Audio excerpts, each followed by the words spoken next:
We recently attended Splendours of Shahjahanabad at Chor Bizarre, where we caught up with historian Eric Chopra for an evening that blended history, storytelling, and menu inspired by the Mughal table. Palak patta chaat, golgappe, mutton boti kebab, murg seekh kebab.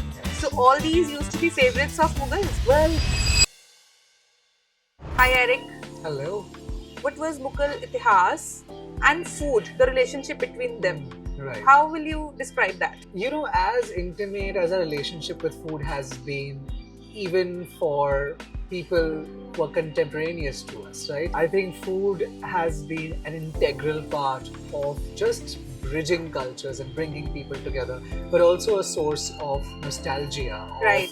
Thinking of foods that you were interested in or that you think about in moments of, well, even loneliness at times. Yeah. So, for example, when Babur, the first Mughal, comes to India and he establishes the Mughal house, he maintains a diary which we call the Babur Nama. Okay. And in this diary, he writes about missing melons of his homeland. Oh my And so you are thinking of these kings who go back to a period and thinking about food. Similarly, as the Mughals progress their house and it becomes grander than ever, we have somebody like Shah Jahan, who, much like many other Mughal emperors, was so fond of the mangoes of India Right. that he would make this very expensive flask of wine with rubies and emeralds in the shape of a mango, out of which he Wow. would have wine. So you had this kind of tradition that was not only looking at food historically or through taste, but also aesthetically and visually. So it had its importance in various domains, and that can be seen in even the feasts that were thrown, the dawats that were thrown.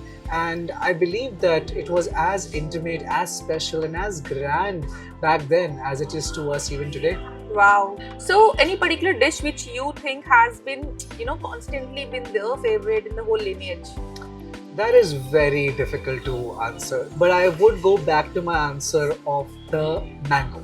Mango as a fruit has truly been, as the king of the fruits, a favorite of what they used to call themselves kings of the world. Okay. So I would say that even if you go back in time and you look at somebody like Amir Khusro, Yeah. the poet, even he would have so many poems and couplets on mango. And then you see overall this sort of craze over the season when mango would come into markets and be consumed at a lavish level. So I would say that mango continued to be quite special. Nice. And we are today having this whole menu, Yes. Chor Bizarre and Itihasology. Like, Jashne-e-Aghaaz, which are like the appetizers. I think they are called appetizers, Yes. right? Yes. So in this, there is a lot of, menu which is related to like palak patta chaat, golgappe, mutton boti kebab, Yeah. murg seekh kebab. Yes. So all these used to be favorites of Mughals. Well, not really. It's a mixed batch of both. It just carries a lot of nostalgia. I think it carries the nostalgia of Purani Delhi more than anything else. Historically, what we're talking about is a very different type of consumption. Of course, some of the ingredients sort of continue to be the same. But the kind of food specialties that you see tonight are specialties of Chor Bizarre, where we are at too.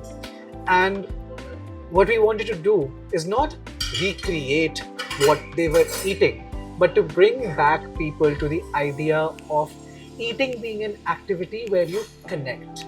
I think what food allows us to do is it allows us to taste cultures Yes. and ideas and stories Yeah. that have been traveling throughout centuries, right? So basically, today's menu is mostly about nostalgia, history, Yes. and food for, love for food. Yes, love for food, and also it is diverse in its range. So kebabs and everything, all these actually were Mughals' menus, which came to India with them.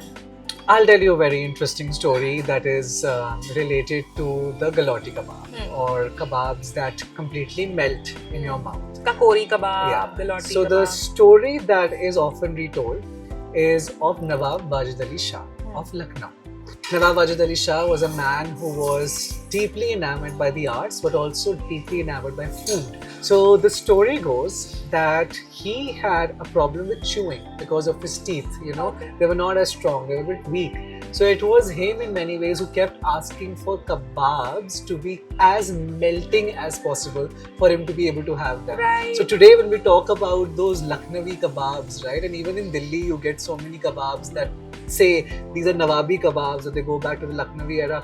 The story of Nawab Wajid Ali Shah and his desire for melting kebabs comes to mind. But he's your personal favorite to eat? That is very tough. But for tonight, I won't say my personal favorite to eat. I'll say my personal favorite drink, and it's the drink that we have. It's puzzle. The puzzle. Yeah. Great.